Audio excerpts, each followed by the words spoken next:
from the Richmond Journalism Studio on the campus of the University of Illinois. This is Hear My Voice, Special Edition.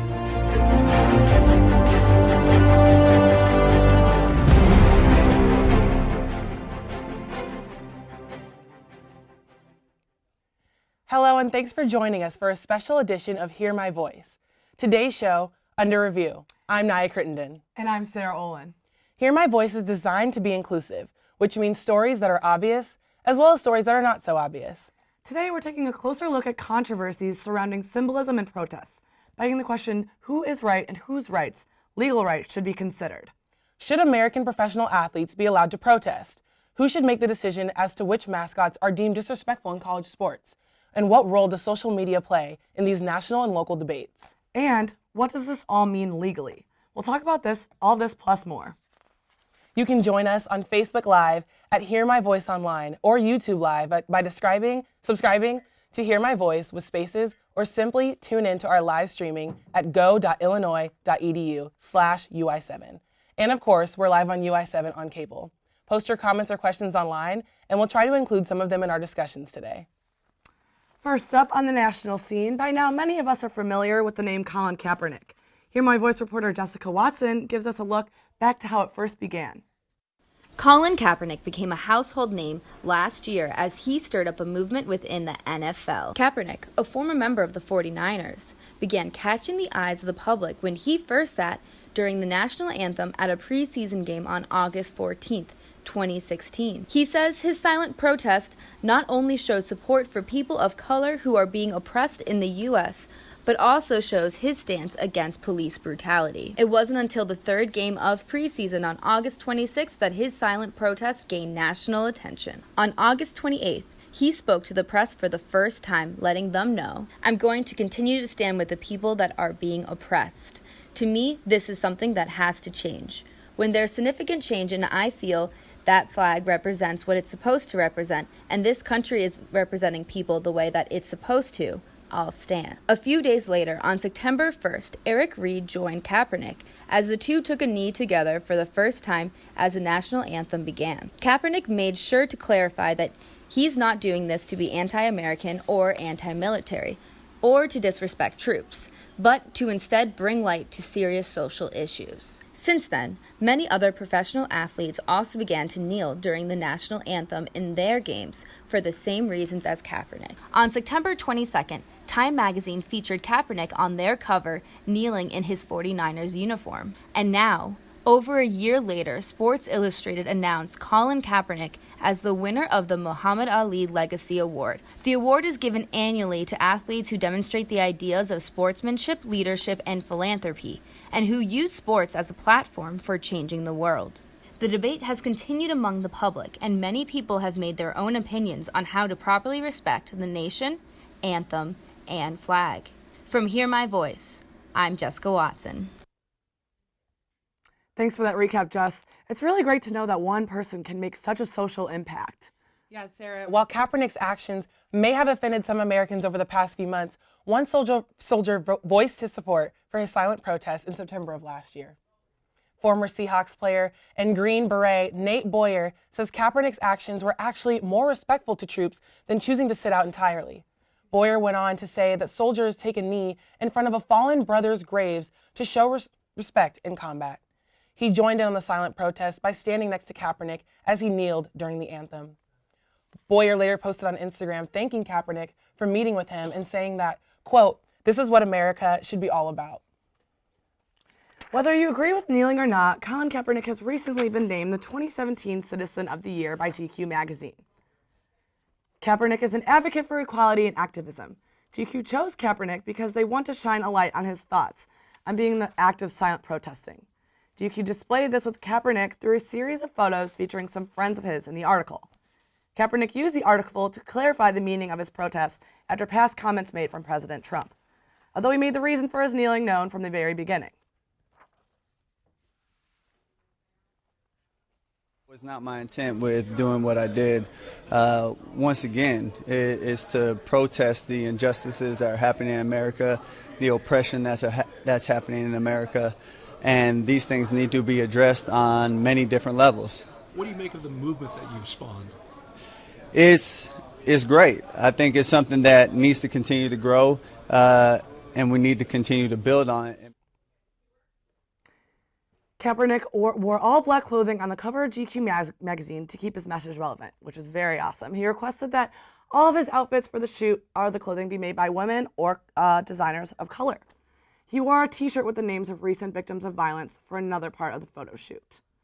Kaepernick is still not on the NFL roster and has recently filed grievance suit against the NFL, which honestly, in my opinion, Naya, is pretty crazy still. Yeah, I think it's really sad that he's still being blackballed by the NFL and has still yet to be able to get a job. And it's no secret that Kaepernick's actions have caused some controversy all over the country. But what about here in Champaign-Urbana?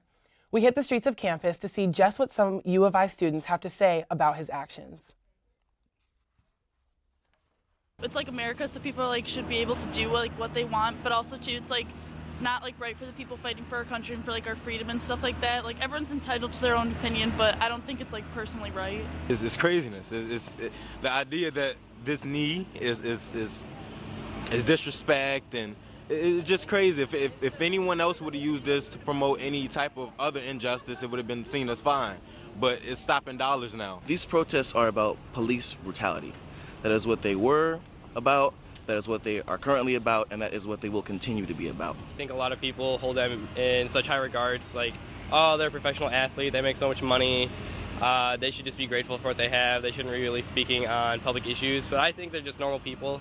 Yes, they make millions of dollars, but they worked hard for it. I think that they should be able to speak their mind and tell everyone what they believe in. When we come back, we'll take a closer look at the legalities of protests. And we'll shift our focus from protesting on the national scene to protests right here on our campus. It's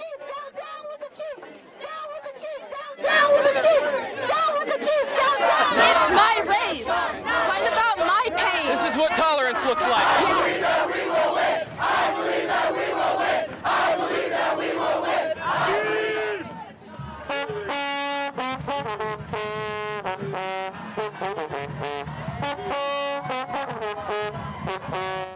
Everything starts out small.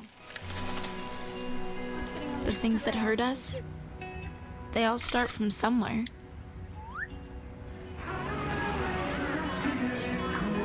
The words we say, the things we do, they can grow into something else. What was small and innocent can become big and sometimes scary. All it takes is one comment, one picture, one video for something to catch fire. But a big problem doesn't need a big response. Not at first. Even if we don't know what to say, the eye emoji can be that first step we take.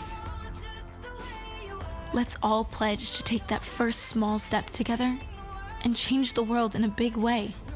I'm a witness, and so are you.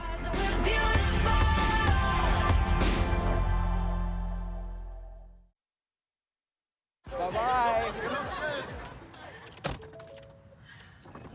Hi. Hoping for a crisp breeze to help keep you alert. Oh, he took a sip of water too. That'll probably help. You were probably gonna turn down the radio too, so you could focus, right? Probably okay isn't okay. Right? If you see a warning sign, stop and call a cab, a car, or a friend. I think the water line is what really drove it home. I blew on him. So we were walking to school. I started thinking about lunch. Mom packed me turkey and cheese. She's I really smart. want cheese pizza. Sometimes her mind wanders. We should have a sleepover. I remember saying, Laura? I think I heard Mom say something. The sign says don't walk. Sometimes it's so overwhelming. I really hope she doesn't have I really another hope I bad don't day have at another bad school day at today. school today. When you can see learning and attention issues from their side, you can be on their side. Go to understood.org, a free online resource with support and tools to help your child thrive. Welcome back to Hear My Voice's special edition, Under Review. When it comes to protests, if you're anywhere within eyes and ears distance of the University of Illinois, the first thing that comes to mind is Chief Elina Wick. Special investigators Shani Benezra and Colin Kaepernick have covered the latest on this topic in October. We actually have Shani Benezra here with us today. Thanks for joining us, Shani. So happy you're here. Thank you, Sarah and Naya. Glad to be here. So, you know, to understand the current debates on campus, it's important to look at the Chief's history. This has been an ongoing controversy since the mid-90s. Chief Illiniwek became the official symbol of the University of Illinois in 1926. The chief was portrayed by a student dressed in Sioux regalia to represent the Illiniwek, which refers to the Illini Indians. The chief performed during halftime at football and basketball games. However, many American Indian groups felt that the mascot misappropriated indigenous culture and rituals. To them, the chief reinforced stereotypes about Native Americans. After years of controversy, the University of Illinois Board of Trustees voted in 2007 to retire Chief Illiniwek as the university's name and image. So why is this still an issue? The chief may have been removed as the mascot a little over 10 years ago, but he's still making an impact through Honor the Chief Society. For years, the group has been bringing a chief portrayer to the homecoming parade. But the Illinois student government decided in October that they weren't going to stand for it. My coworker, Hear My Voice reporter, Cole Hankey, and I were at the homecoming parade as the night unfolded. The night before the parade, Honor the Chief Society held an event with former chief portrayer Ivan Dozier. I was at that event when it took quite a turn. Both nights, both protests, in visual and sound. Let's take a look. Are you touching me? This is assault. Assault. Quit tearing up our property. You're touching me. Stop. Don't grab me. You're not grabbing me. Ouch! No. Get here. I'm. Did she make contact with anyone? No. She touched me. I touched no one. She grabbed me. She touched me.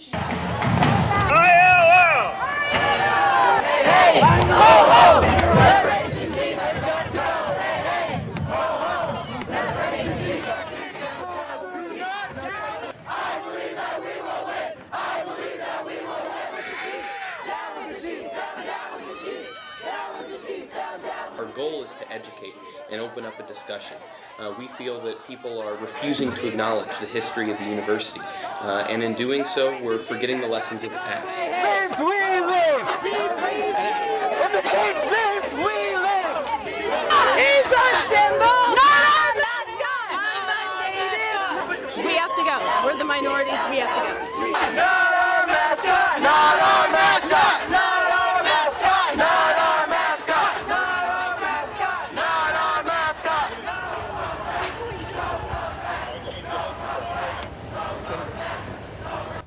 Those were just some of the highlights of both evenings. So Shani, what was that like being in the middle of this protest? What was the energy like out there? Naya, it was crazy. I mean, a few days prior, we understood that the student government was planning to boycott the parade. A boycott turned into a protest, and the protest that we witnessed was, nothing what Cole and I were expecting. At one point, I realized I am in the middle of a protest, and I look at Cole and we're like, this is happening, and we're really witnessing history, and being the only journalist covering the scene was truly an incredible experience. After the protest, the parade was cut short, and the protesters gathered around Alma Mater to celebrate what they saw as a true victory.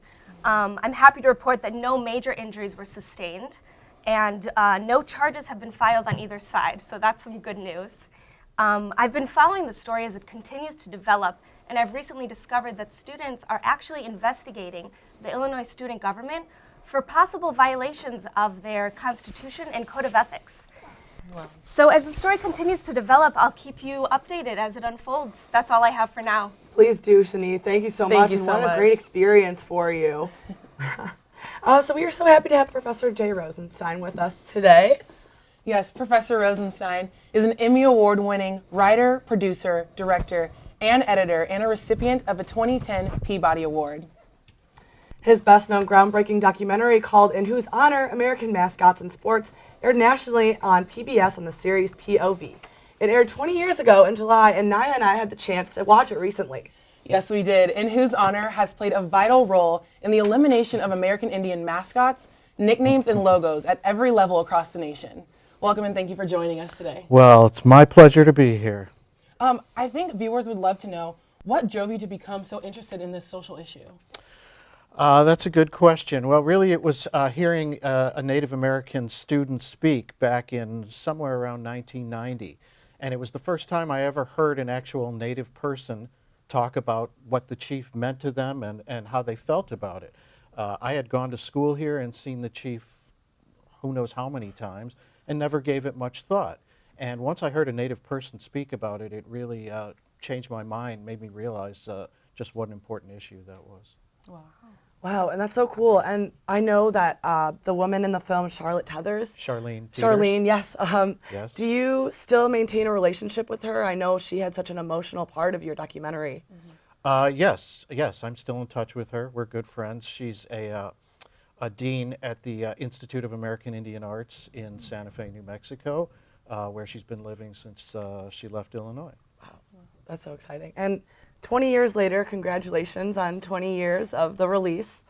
How has it been that they still air it? How has it been for you that they still air it everywhere? Well, it's kind of a mixed blessing, if you want to know the truth. I'm proud to have done a film on a social issue that could still be vital and still be relevant after 20 years. That's pretty rare. On the other hand, there's a problem, and the problem is the issue hasn't gone away, and that's the reason why people keep using the film. So to be honest, I'd rather people stop using the film and we get rid of all these mascots. That's what I had originally hoped would happen. Wow. And Professor Rosenstein, to your knowledge, specifically to this campus, did the administration ever try to reach a compromise by sitting down with the Native American community and, the proponents of really preserving the chief tradition? Well, what kind of compromise can you have about something that's racist? Do you either want to have something that's racist or not? Right. I don't know what kind of compromise there could be for something that's racist. So the university spent Lord knows how many thousands and thousands of dollars doing a big sort of conversation with a judge, a former judge named Judge Garippo, and after all the money and all the effort, they came to the conclusion that you can't have a compromise. Unfortunately, our new chancellor is about to repeat the exact same thing that was done probably 10 years ago, and we're going to spend thousands and thousands of dollars on that. And in the end, there's only one thing. The chief is racist. So do you want to have something that's racist or not? And the one line in the film that I can't get out of my head is when Winkle said, minorities' rights are not always right. And that just goes into everything you're just talking about with there is no compromise for this. And I just feel like that was something that was just very shocking. I feel like is very shocking to a lot of viewers to hear something like that. Absolutely. And it was shocking to me when he said it. I mean, I still remember you were talking about your experience being in the middle of a protest. I remember sitting there interviewing him and hearing him say that and being stunned and thinking to myself, did he really just say that? And I literally had to go back and look at the tape, say, did he really say what I thought he said? But he said it. Yeah. Wow. Well, what I'm wondering is why hasn't the university established a new mascot? And we talked about the chief is retired, and you're saying that the administration is kind of following in the footsteps of the past. But why hasn't that been the move? Wouldn't this help move away from the controversy and give students something to rally behind? Absolutely. There have been dozens of other colleges, universities, et cetera, that have done away with these kind of mascots and symbols. And in every case, they've done exactly what you said. They went ahead, got a new mascot, got a new symbol, got a new logo, whatever it took. And Illinois is really the only place that has this sort of ongoing problem. And it's because Illinois hasn't followed the lead of all these other schools that have done it successfully. Right. If you're asking me why that is, I don't know. You have to call up the chancellor and ask him. I've asked the last 4 chancellors in a row, and I'll ask the next one because I have a feeling, there'll be a next one. And none of them can answer that question. But there's clearly a model for how you can do it correctly at so many schools around the country, and I don't understand why they don't follow that. And I have to correct one thing that you said earlier. Sure. There was never a tribe called the Illini tribe. There was never an Indian tribe called the Illini tribe. That's part of a myth that was made up by the university back when it was trying to sell Chief Illini. Because it's actually on the university's facts page. Well, you might want to that's call a them. problem. I guess we have to call them. Tell them, and they know that because that's why the NCAA allowed them to keep the name Fighting Illini, because it has nothing to do with American Indians. Oh, wow. Well, thank you so much for all this information. And moving on, we have the debate continues. And we wanted to hear from expert in law in our very own campus, Professor Benjamin Holden. He specializes in media law and business reporting here at the UIUC. I caught up with him to get his thoughts on the legalities of protests in the NFL and with Chief Illini Wick. Professor Holden says he believes kneeling and Colin Kaepernick's protest has nothing to do with First Amendment rights. The Constitution tells government what it can't do to restrict students' rights. And only those restrictions which relate to government are managed by the First Amendment. So what that means is the First Amendment generally has very little, if anything, to do with what's going on in the NFL with Colin Kaepernick, because the NFL is a private association of private businesses, which means just like for older people, they'll remember a company called IBM, International Business Machines. They had a white shirt, red tie, blue coat requirement. If you didn't want to wear a red tie, white shirt, and a blue coat, you couldn't work at IBM. If you changed your mind after you got there, they fired you and there was no issue. The NFL is like IBM. It's not like the United States or the state of Illinois or Champaign County. As for chief protests, he says this is in a different category because the university is under the government, as it's not a private institution, and they must abide by the law. So you have a constitutional right to protest as to the government telling you you can't. Both of these issues are very important ongoing debates in the media right now. Still to come, there are sports teams good for national and college economy, and a sideline segment with our very own Hear My Voice reporters, Cristiano Simonetta and Cole Hankey. They'll go a little deeper into the politics that exist in sports today. The debate over symbolism and protest continues. Stay with us.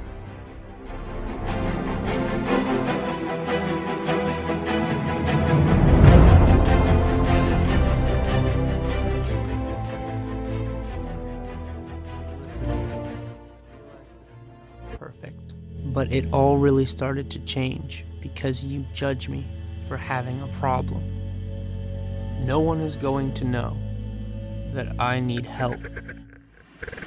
I need help. I know that no one is going to judge me for having a problem. I realize that I'm not perfect, but it all really started to change because you listen.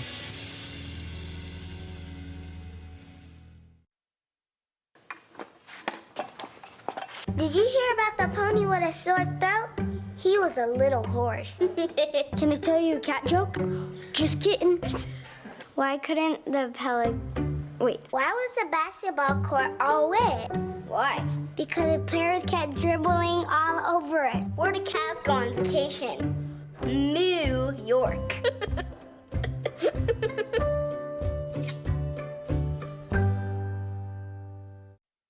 What to expect when you're expecting. Like here. A teenager. Today, I'm going to show you how to teen-proof your home. First step, hide the car keys. Preferably somewhere they would never look. Challenges will come up. Be ready for them. Hi, honey.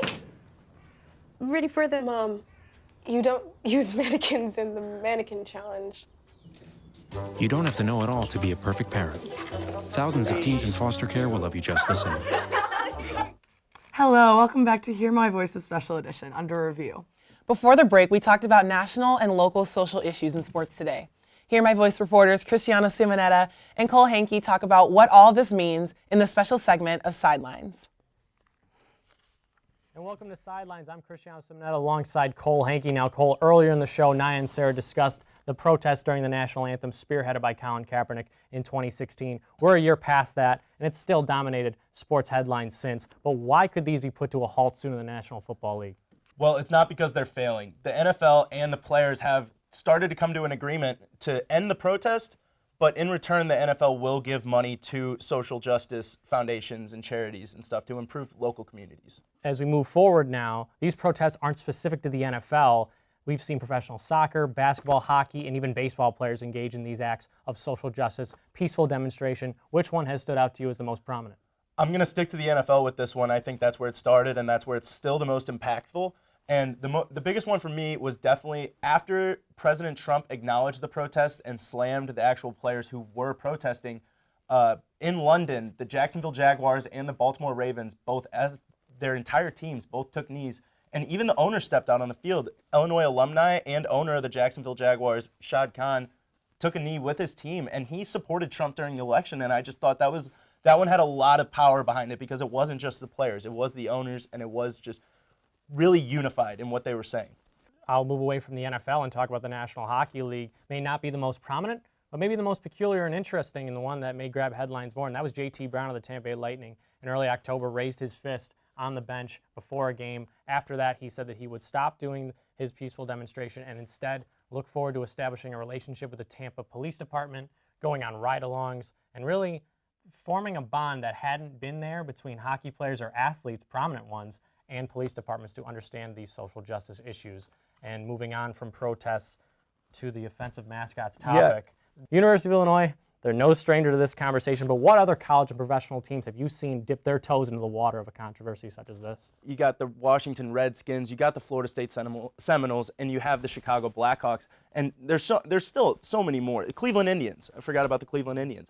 And I don't know, it's just one of those things that some of these teams are making an effort to preserve Native American history with their mascots, but at the same time, it is still a mascot. And is it worth it? There are always going to be people that take offense to this issue, and there's always going to be people that support the issue.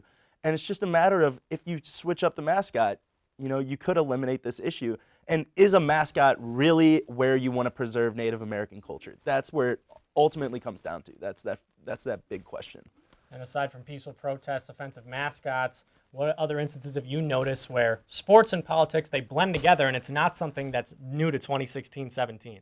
Well, I mean, the blending of sports and politics has just always been there. And I think what people aren't happy with now is that it's a blending of bad politics and sports.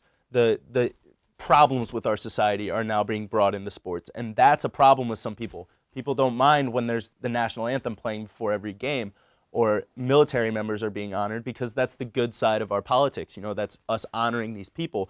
But when people try to bring up that there are problems with our society, that's where people draw the line. They don't want that in sports, and I don't think that's fair. I think that sports is a platform where a ton of people in the U.S. watch sports, and around the world watch U.S. sports, and I think that is an excellent platform to bring up these issues. They're not doing it as much in the game. They're doing it before the game, during the national anthem, when they have this platform, and then they go out on the field and they take care of their business. And last thoughts, you've seen broadcast companies such as NBC and Fox not show the national anthem to prevent this type of behavior that may incite boycotts from fans, NFL, MLB, NHL. Has that had a big impact on their viewing records of the past calendar year? I don't think the anthem protests are having that big of an impact. I think it's been proven that the NFL's numbers were dropping before these protests started.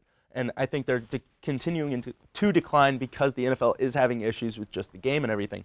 But to say that the protests are really making this problem, that's not accurate. Thank you, Cristiano and Cole, and what great footage. So let's keep this discussion going. So you mentioned, we've talked about it this whole time, peaceful protests. Why do you guys think that they increased after President Trump made his remarks on Twitter?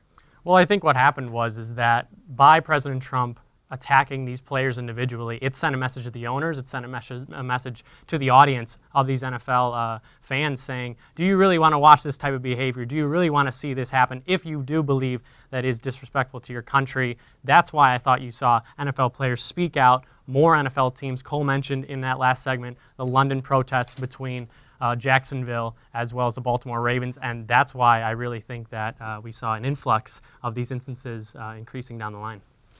And do you guys envision a time where we'll see these peaceful demonstrations dying out on their own in the near future? I'll let Cole handle that one.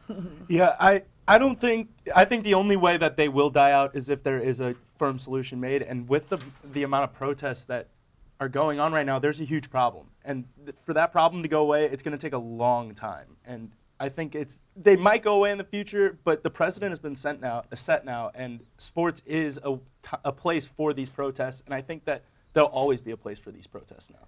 Would it be safe to say maybe the next administration, maybe there will be more change? You always want to hope so. But unfortunately, in this climate that we're in, it's tough to really commit to an issue such as this and make sure that it's going to be resolved as soon as possible. But nonetheless, you want to see it happen. But the question is how, and if it benefits the owners, then we'll see some change going on. Exactly. So we've been talking a lot, Washington Redskins, the Chicago Blackhawks. When do you think, on the collegiate level or the professional level, when will these finally all be retired? I think it's going to have to take like one big sweeping motion for it, honestly. I think enough is enough with taking one team at a time. You know, the Illini banned it in 2007, or they retired it in 2007, but there's still so many out there. And I think at some point the NCAA and all professional leagues are just going to have to say, hey, enough is enough. We're getting rid of these mascots. You guys find a new one. That's it.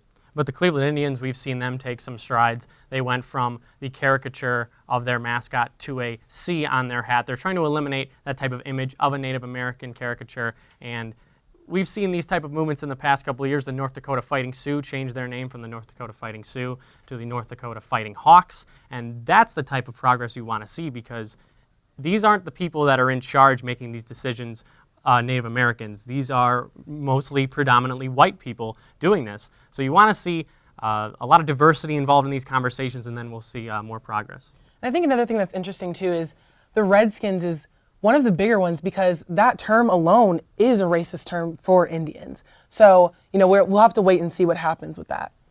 And I think the last question we wanted to do is shift the focus now to sexual assault, something that's been prevalent for decades. Sexual assault in sports, why do you guys think this continues to be an issue? I think it's just, I'm not really sure if it's just a sense of, with these athletes, that they have all this money thrust on them at such a young age that they might not, I don't want to say they're not mature enough, though. I just don't think that that's the case. I think they are young adults, but I think it's almost like a stigma within the sports themselves. It's been a problem for so long that it's almost like people, people almost expect it. When you hear these stories, I don't think that they're really surprising as much anymore, and that's where the real problem comes from, is that it's become such a routine. Yeah, and you've got guys like Brock Turner, Jameis Winston that have these huge sexual assault cases that come out, but because they bring in so much money to their universities and in the professional world, that they're kind of swept under the rug. Yes. Absolutely. Well, thank you both for your input. Love to hear it. So politics aside, everyone likes a good game from time to time. Tourists and fans all head to the center of attraction in the event itself, but also, in many cases, the center of town, like here in Champaign. But is revenue generated from sporting events beneficial to the economy at both the collegiate and professional level? You may or may not think twice before you say, throw out the program. Here, my Voice reporters, Zach Barakat and Patrick Lee, took a look at the numbers, and this is what they found. Thanks, Naya. That's a really good question. And I'm here with Zach Barakat, and we're going to go crunch the numbers on whether or not cities and universities truly benefit financially from having a sports team. Zach? Thanks, Patrick. We all know professional sports generate a lot of money every fiscal year, but how much money do they really make? In 2015-2016, the NFL, NBA, MLB, and NHL brought in roughly $31 billion, more than half of that coming from the MLB and the NFL. The economic impact of professional sports on local economies depends on different factors. This includes the building of new stadiums, the presence of specific athletes, and the popularity of the team, among other things. LeBron James is a perfect example of this. He left Cleveland for Miami in 2010, and the Cleveland economy took a big hit. Articles from Time and Vox say that LeBron's presence raised Cleveland's local employment by around 24%. He is worth an estimated $500 million to their local economy. However, another report suggests that sports stadiums could be less impactful economically because they don't have income year-round as other businesses do.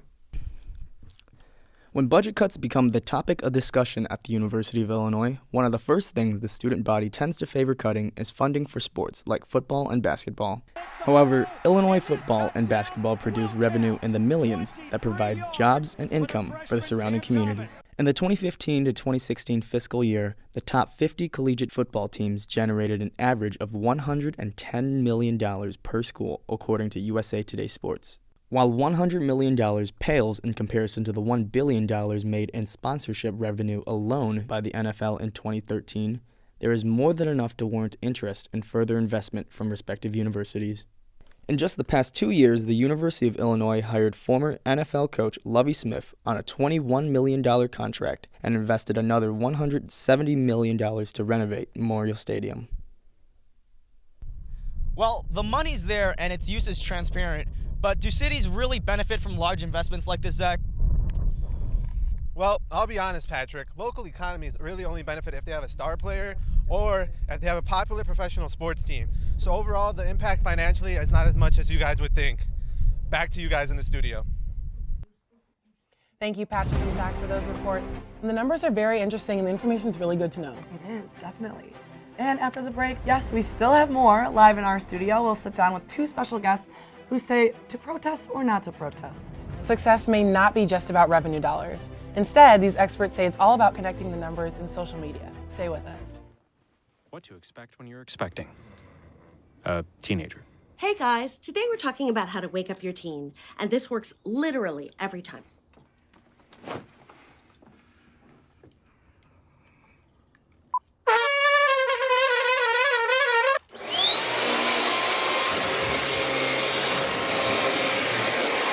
Give kisses. Give kisses. Look. Give kisses. Give kisses.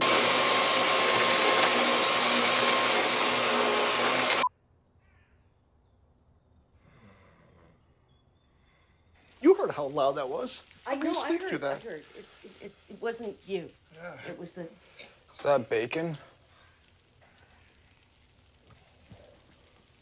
You don't have to know it all to be a perfect parent. Thousands of teens in foster care will love you just the same. Bacon. Families come in all sizes and shapes. Sometimes your friends are your family by choice, or sometimes you're just stuck with Uncle Charles. But what we know is that you want to protect the people that are close to you, but the flu can unravel everything. Your flu vaccine protects you and your family. No matter what draws your family together, protect yourself, protect your family. Everyone needs a flu vaccine.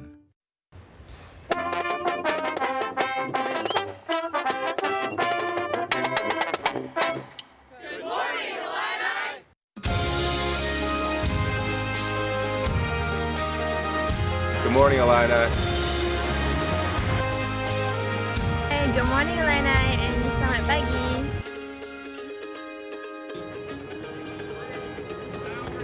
Good morning, Illini.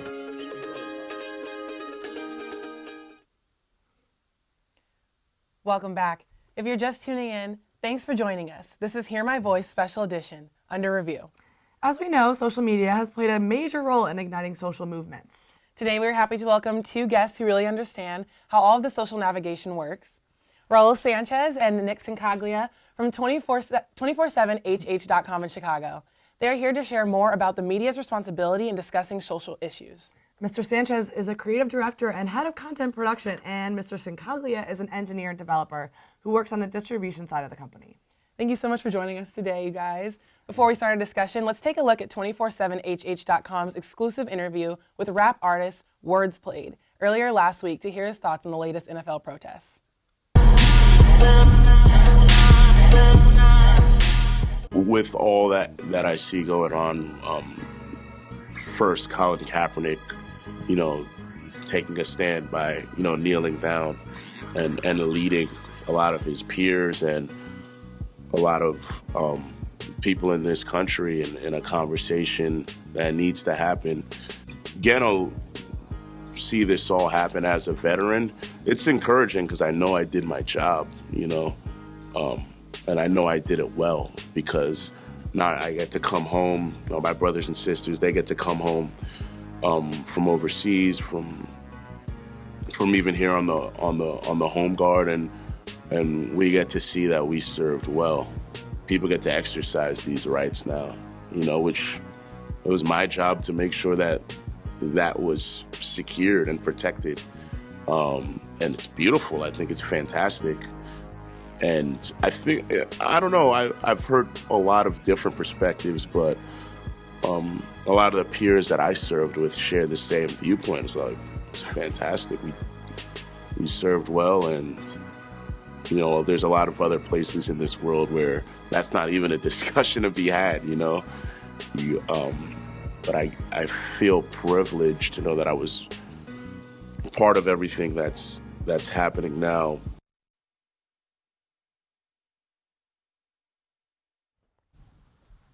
So that was a great video right there. I think as a millennial, that definitely helped me realize my impact of social media. So to start, what exactly is 247hh.com? 247hh, actually, we create a lot of content. There's a lot of things that we do.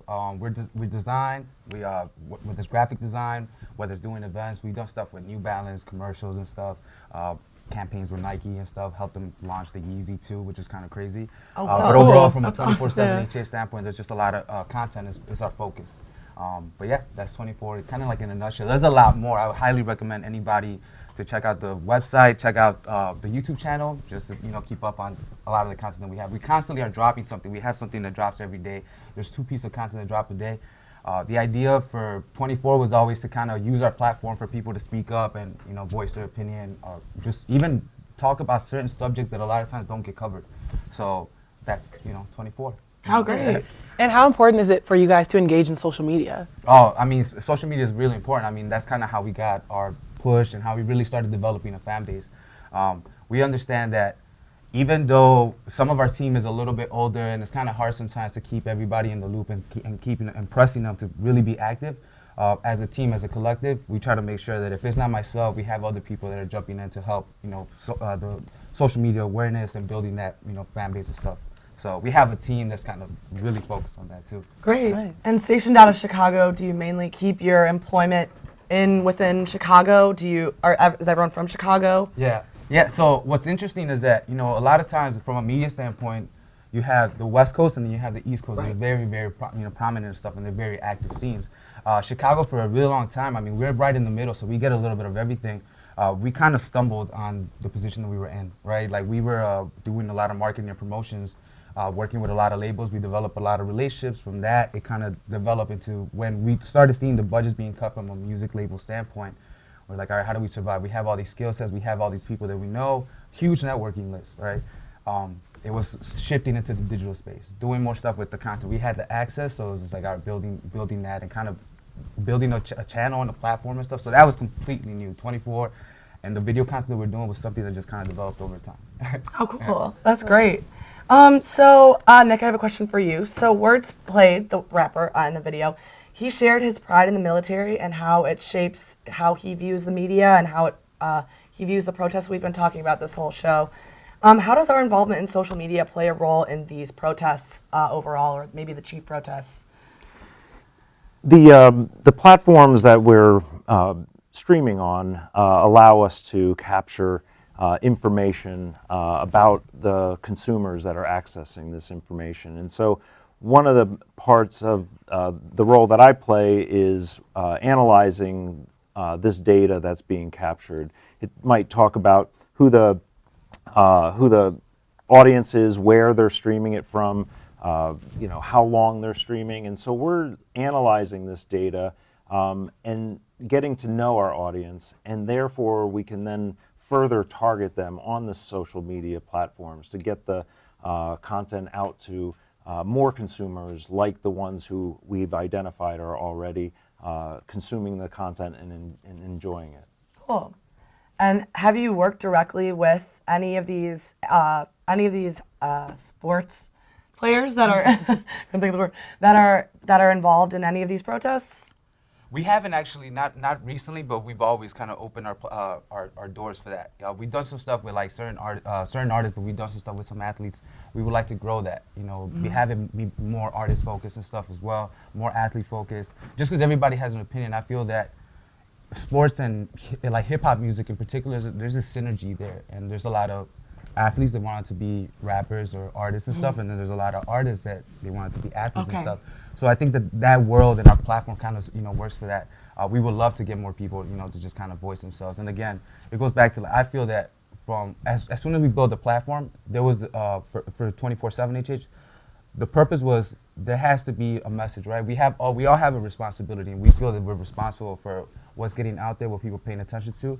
In particular with hip hop, I feel like there could be people could see the funny side, the crazy side, you know, some like the wild tour story stuff, but we also make sure that we cover some real issues because we realize that these artists, they care about, you know, the communities they come from.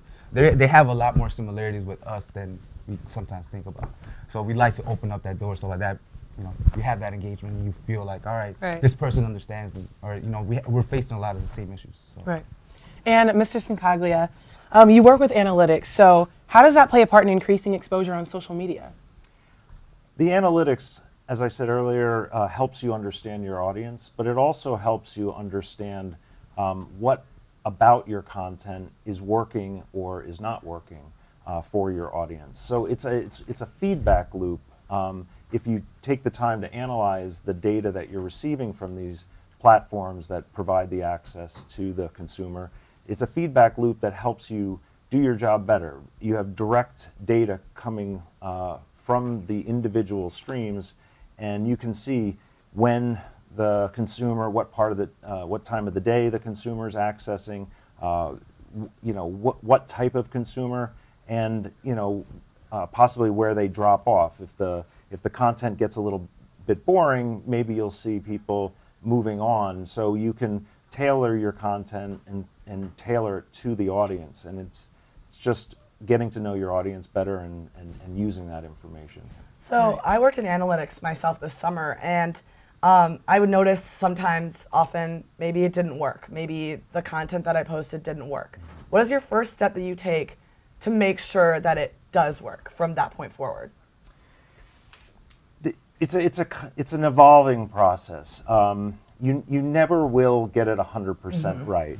So it's a constant learning process, and I think over time, if you're paying attention to the right metrics, you will be able to improve certain aspects. Maybe it's the duration of the viewing, or the volume, or you know, when to post new content. There are certain times of the day where more people are have idle time and are checking maybe their phones or websites. So these are all little tweaks that you can do to really maximize the use of your content and getting your content out to a larger and larger audience. Yeah. And when we compare, you know, traditional media to now with social media, how has that changed the way you guys go about producing and putting out your content? Yeah, I think for us it's just kind of being just super active. One of the things that Nick was referencing right now is just how you don't really have, like, no matter how prepared you try to be, there's no guarantee that it's gonna work. So for us, it's like Nick was talking about, it's been just kind of evolving and kind of figuring stuff out as we go along and stuff, and learning from experience. We made a lot of mistakes, but we've corrected those over time. For us, social media is really important. Like, as far as we look at what YouTube has become now, in a lot of ways is the first screen. Most people, like in a young age, millennial age, are not necessarily rushing home at 6 o'clock or 5 o'clock to watch news or watch favorite shows. You know, they're watching it on their own time and stuff. So it's also accepting that. You know, I could see how it's very difficult for traditional media to be like, you know, we got to fight against this because this has worked for us for so long. For us, we also understand this. It's a wild, wild west for us. That's the way that we see it. Like, everything is shifting, everything is changing. There's nothing set in stone. This is what it's supposed to be. We're just along for the ride and just trying to make the best of it and understand it and learn it and also pass it down, because I think that's a big thing for us. It's like, how do you learn all this stuff but also pass it down for the next generation of creatives and, you know, yeah, so on. right. So speaking of the next generation, how have you seen the presence of social media change? How have you seen your viewers change? Well, I think definitely the audience is coming online, is getting younger, earlier, I think. I also think that the true global nature of these streaming platforms is becoming apparent as well.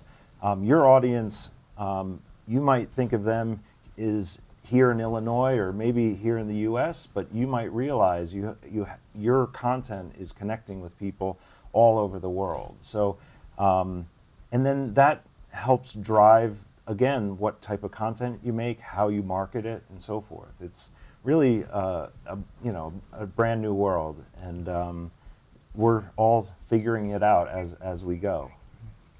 And how important is this getting your message to the right audience? Or what is the right audience? Do you guys even have one for your content that you think, you know, you push your your information to. Yeah, I think that at first maybe we were trying to push for like, figuring out what is our niche, right?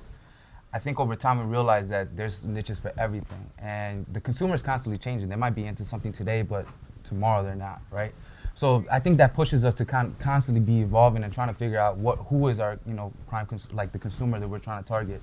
But I think one of the things for us is, even when we touch on content, you could have some funny stuff, you'll have some mature stuff, you have some, social topics to talk about. So we also kind of try to, hit it from all the different angles and stuff. Something that maybe a young individual would enjoy, but also that someone that's a little bit more mature might enjoy, from an artist and stuff. So we try to kind of range it from that perspective and just be as diverse as possible. That's a big word that we try to use when it comes to content creating, is diversifying the content. Not trying to like be specific, like, all right, I want this content to be for the, let's say, boom bap, right, or old school hip hop, aficionados, but also how do you get some of the younger people and stuff, what they're into and stuff too. So, cool. Yeah. Cool. Yeah, and are there any last words for the audience that you'd like to share? You know what, for anybody out there, like as far as from a content standpoint, and anybody that's trying to develop a platform for video content, I highly, highly recommend to just go out there and do it. One of the things for us, and we really push with 24, is that we didn't have this 100% right from the very beginning. But when we work with new clients and stuff like that, new content creators, our push is always like, if your big idea is 100%, right? Even if you can't get that idea to launch your idea at 100%, 60% might be good enough, and then from that point you could grow, little by little and stuff. So anybody out there, just get out there and do it, be active. I think that this is a great time to be active, and for anybody, like, no matter what your age is, to voice yourself, voice your opinion, and honestly take stand for some of the things that we're seeing in society and stuff. So I think because of the platforms that are opening up, we can't expect it from news, or we can't expect it from, a Channel 5, Channel 7, whatever. We have to figure out how do we voice that stuff and let people know what we're going through and stuff. So yeah, that's a big one for me. Just kind of get out there and be active. Yeah. And actually, before we go, I have one more question. By 2019, 90% of people will be able to consume video. How do you feel about that? Yeah, I mean, that's kind of what we've been ready for, right? Like, we've seen this coming in every conversation that we have with new clients, is that, like, content is key. That's where everybody's going. Podcast is still very, very popular, and they made a resurgence, I think, in the last few years. But video content is everywhere, right? You have PlayStation, you have the Xbox of the world, you have, of course, YouTube and stuff, Roku, all this stuff is just building and building and stuff. So there's more and more platforms to come. So we just want to be active, it's just, stay as active as possible. We're a small team, but we're very, very ambitious. Like some of the stuff that Nick, has been helping us out with is the distribution side, and how do you get it to the masses and stuff a lot easier. And also the cool thing with that is that we're learning and we're developing new things that we're hoping that maybe we could work with artists in the future or the content creators to make their distribution a lot easier, and be able to get out there too, just like us. Awesome. Awesome. How do you two like working with each other? It's a blast. We are breaking new ground, I think, in a lot of ways, and there's still plenty to learn. And being in and around digital media and music, it's just a fun environment to work in. Oh, cool. Nice. Always changing, and that's the cool thing. I think that if you could embrace constant change, you'll enjoy not just the space that we're in, and even some of the stuff that you and your team are doing. I'm sure that you've seen just the spontaneous things that come with productions and stuff. I enjoy that because it keeps me on my feet. I'm someone that doesn't really enjoy repetition, and after it becomes boring after a while. And the fact that what we're doing and stuff is constantly different. Every day is a different battle. Every day is a different fire to put out. So it's fun. Great. Oh my goodness. Well, thank you so much. I'm so proud of all that you've accomplished so far for our generation, for future generations. Thank you for all of your input. Really appreciate it. And thank you for joining us as well. Appreciate it. Thank you. We enjoyed picking your brains a little bit, and you are watching Hear My Voice Special Edition, Under Review. We'll be right back. Stay with us. Listen, I realize that I'm not perfect, but it all really started to change because you judge me for having a problem. No one is going to know that I need help. I need help. I know that no one is going to judge me for having a problem. I realize that I'm not perfect, but it all really started to change because you listen.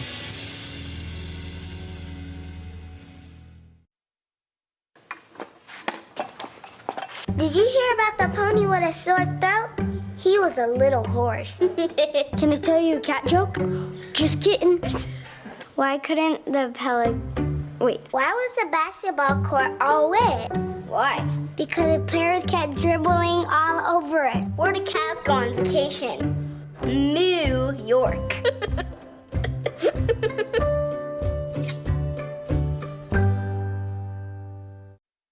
What to expect when you're expecting Like here. a teenager. Today, I'm going to show you how to teen-proof your home. First step, hide the car keys. Preferably somewhere they would never look. Challenges will come up. Be ready for them. Hi, honey. Ready for the... Mom, you don't use mannequins in the mannequin challenge. You don't have to know it all to be a perfect parent. Thousands of teens in foster care will love you just the same.